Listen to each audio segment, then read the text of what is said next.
Welcome to a new video on the Sportx Radar YouTube channel. Today, we're taking a really deep, critical dive into something that's literally shaking the foundations of the beautiful game, the brand new UEFA Champions League format.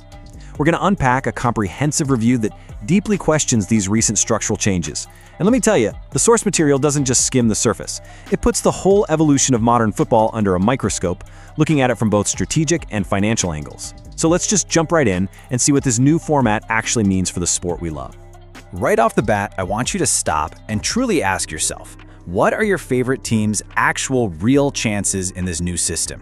Are they stepping onto the pitch with a genuine shot at glory, or are they kind of just there to make up the numbers? You know, in modern football, the line between a fierce competitor and a mere participant is getting blurrier by the minute. The analysis we're looking at today forces us to confront this pretty uncomfortable reality. It asks us to look past all the shiny new branding and really question if the soul of the competition is still intact, or if the deck is just permanently stacked against anyone outside that traditional elite. Okay, let's dive into this. Section 1. Competition or complete hegemony, a critical debate. So on one hand, we're often sold this promise, right? The promise that new formats bring more matches, more excitement, and a higher volume of fiercely competitive fixtures. But the reality, as critically explored in the text, points to a really stark contrast. Instead of the dynamic competition we saw in past decades, we're actually looking at the monopolization of Europe's biggest clubs. The authors suggest these changes act like a massive protective barrier. Basically, it locks in the power dynamics that already exist, making sure the dominance of the financial giants is never truly threatened by a bad season or, an ambitious underdog. It's a battle of narratives, growing the game versus protecting the elite. Let's be totally clear on what we mean by structural change. We're talking about a fundamental reorganization intended to alter the competitive dynamics of the entire continent. The source text uses this brilliant analogy for the smaller teams. Imagine forcing a team with a super thin squad to run a marathon at a sprinter's pace. All other opponent has endless top-tier substitutes. It's wild.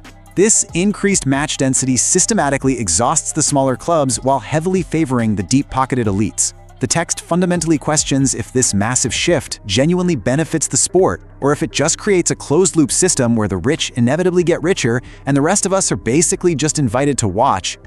Moving on to Section 2. End of the surprise factor. The fading excitement of the tournament. Look, football was built on the backs of giant killers, right? On those magical European nights where David actually slays Goliath. But the analysis argues that this new structure actively damages that pure entertainment value. The tournament is becoming increasingly closed off to exciting surprises. The underdog is systematically getting squeezed out, and that leads directly to heavily imbalanced scorelines. According to the source, matches decided by a margin of 3 or more goals have steadily increased, which just reflects this massive widening gap in quality. When you pit financial behemoths against teams that are locked out of real revenue growth, the overall organizational quality drops, and that directly harms our pleasure as viewers.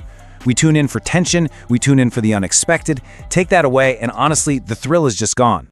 Now, the source text doesn't just rely on subjective feelings here. It filters these concepts through a strict, objective, analytical lens. To actually prove this decline in competitive balance, the author points to championship data over the last 10 years, showing an overwhelming concentration of titles among just a handful of elite clubs. And it goes deeper. They use goal expectation metrics, like XG, to demonstrate how match outcomes between top-tier and mid-tier teams have become highly predictable. The data shows exactly why the magic is fading. The statistical probability of a genuine surprise has absolutely plummeted, replacing historical unpredictability with static, mathematically engineered outcomes. Which brings us to Section 3, Financial and Strategic Evolution. To truly understand why this is happening, we've got to look at the boardroom. And this brilliantly illustrates the point: when you compare the squad market values and broadcast revenue distributions, the disparity is just staggering. The analysis highlights that elite clubs command an overwhelming majority of the market share. And the new format? Well, it leverages these exact financial advantages. By offering guaranteed matches and seeded pathways, it basically acts as a massive financial safety net for the big clubs. Their revenue streams remain totally uninterrupted, while smaller clubs, who are working with a fraction of the budget and way lower player salaries, are forced to navigate an almost impossible competitive landscape. The text defines itself as, quote, a comprehensive review evaluating the evolution of modern football from strategic and financial angles. And here's the absolutely crucial takeaway regarding the game's commercialization. While broadcast rights are selling for record billions and sponsorship revenues are literally skyrocketing, the actual on-pitch tactical variety is dropping. The author objectively reports the heavy criticism directed at these recent governing decisions, noting that the endless pursuit of commercial revenue is fundamentally changing the sport. By examining all this data, the text provides a clear roadmap to understand exactly who benefits from a system that prioritizes financial safety over real, traditional competition. And finally, Section 4. What are your team's chances? As we wrap up this explainer, we really have to apply this critical lens to our own allegiances. Is the soul of football and the prestige of your own local leagues being lost to financial domination? Are those unforgettable, magical European comebacks officially a thing of the past? I want to hear your absolutely honest thoughts on this.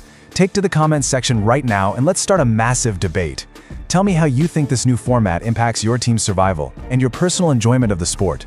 Don't forget to like, subscribe, and keep your radar locked right here on Sportx Radar for more deep dives into the realities of modern football.